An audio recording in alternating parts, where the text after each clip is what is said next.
For the next few minutes, I am not Mark. I am the innkeeper, if you wouldn't mind.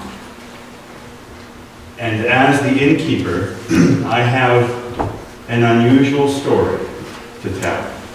It's one that I never fail to be amazed at. I have contact with all manner of people all the time. I deal with people from the humblest of origins to the wealthiest of people. It doesn't matter. They come and they stay in my place. But the one event that stands out the most in my memory of my work as an innkeeper happened on a rather busy time. The busiest time, in fact, in all of my career. The leader of our empire, Caesar, had ordered that there should be a head count in order to gain some more taxes. And so people had to travel to where their ancestral home was in order to be counted, in order that Caesar could get all the more money that he needed. This meant that many thousands of people had to walk for days and days and days, miles upon miles, in order to get to their ancestral home to be counted for taxation. I recall the weather. It was near the end of the month of December. It was cool, but the days were starting to feel a little better. The nights were still more than cold. There was almost a fresh smell of spring in the air, and there was a little bit of green pastures on the slopes so that the shepherds could have their sheep on those slopes. It was rather pleasant sometimes.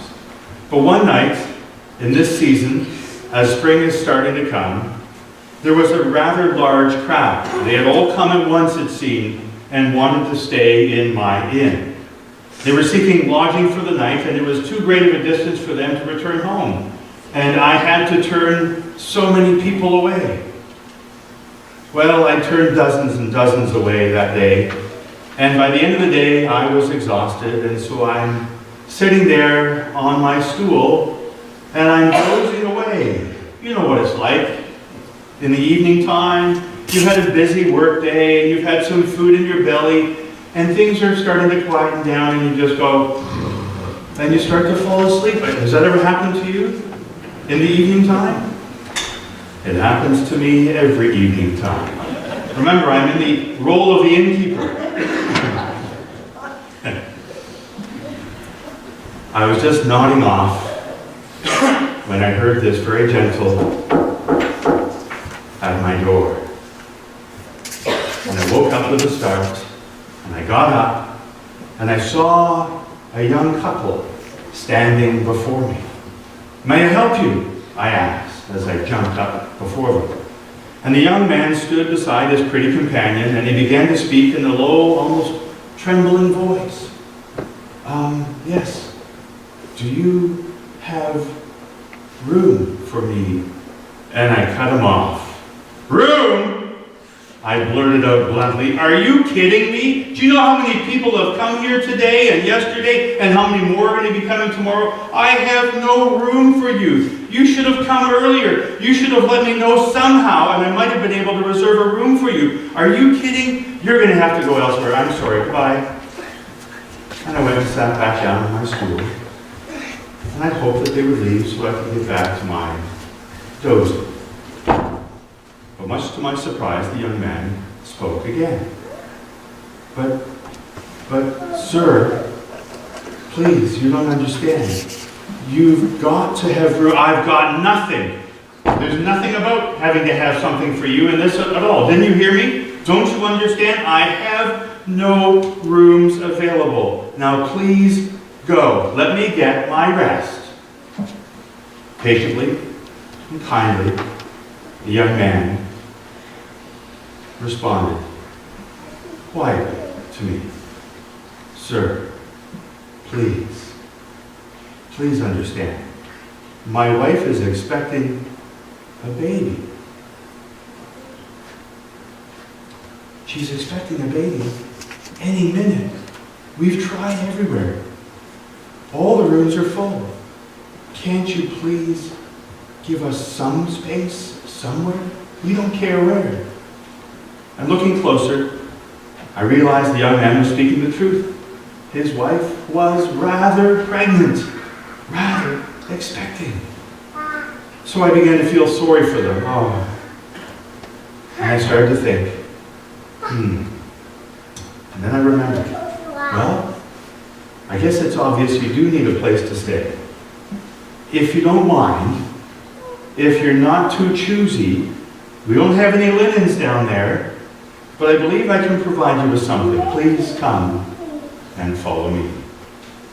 So I led them into the cobweb-covered animal shelter out back. And I said, "Here, it's not the best of surroundings, but it does offer you some shelter from the wind, from the coolness, and it gives you a little bit of privacy. Hopefully, you'll be okay with this."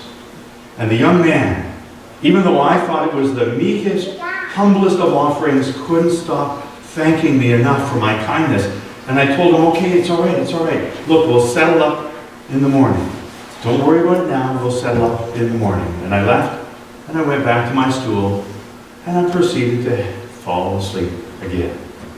And this time, I was awakened again, but this was a much louder, more rude knocking at my door, insistently. And I jumped up, and I was greeted by 3 rather smelly men. Sheep herders, who looked like their sheep and smelled like their sheep. It was clear they certainly didn't want a room for the night. They were used to sleeping outside, on the hills, in the valleys, wherever. Well, but they had a fantastic story, and they had a question for me as well. This is what they said. "Sir, we were watching over our flocks just now by night, as you know, and we were on the hillsides nearby, not far from here, when an angel of God appeared to us, and the glory of God shone all around him. And we were so afraid. And the angel said to us, so kindly, 'Don't be afraid.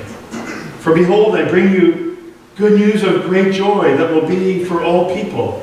For unto you this day is born in the city of David a Savior, who is Christ the Lord.'" Well, we were rather taken aback, as you can imagine, and we looked at each other in amazement, and we wondered if the angel knew what he was talking about, and we wondered if the angel knew who he was talking about, because we're just shepherds, after all. And the angel continued, "Now listen to me, man. This will be a sign for you. You'll find the babe wrapped in swaddling clothes and lying in a manger."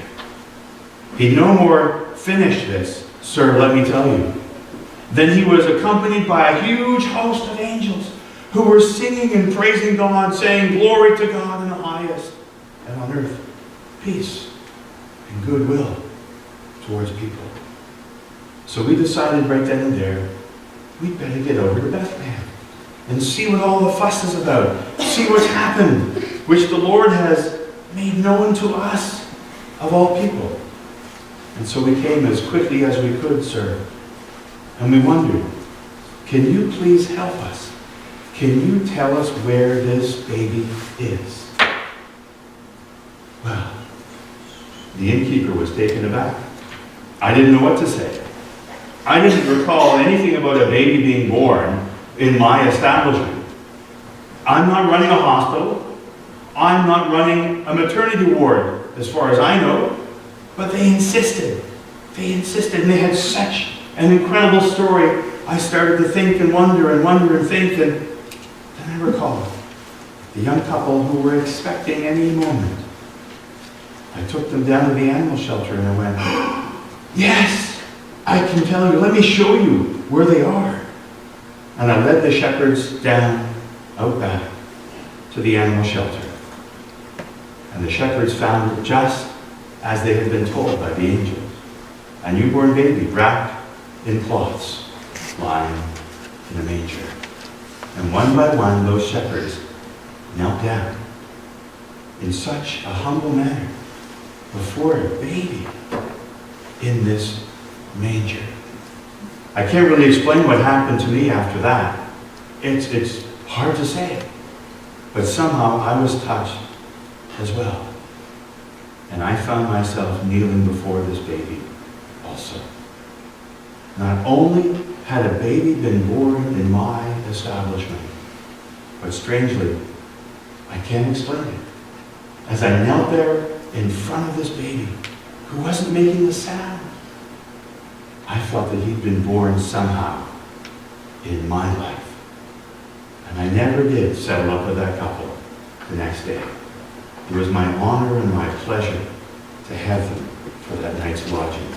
I've been more than repaid by this Christ child. And incidentally, I found out years later that this baby, born in my animal shelter out back, that he had died on a cross. And then God had raised him to life forevermore. And all I could think of was singing praise to God and glorifying him. Oh my, that's my story. It comes to mind so often. And to think I almost had no room for him to be born. And as I've reflected on that over the years, it seems to me a bit of the story of my humanity and of our humanity. How often, in the midst of our busy lives, do we have no room for more, for the Christ child to take first place in our hearts? So I ask you, one innkeeper to all of you innkeepers, have you made room for Christ in the inn of your heart tonight?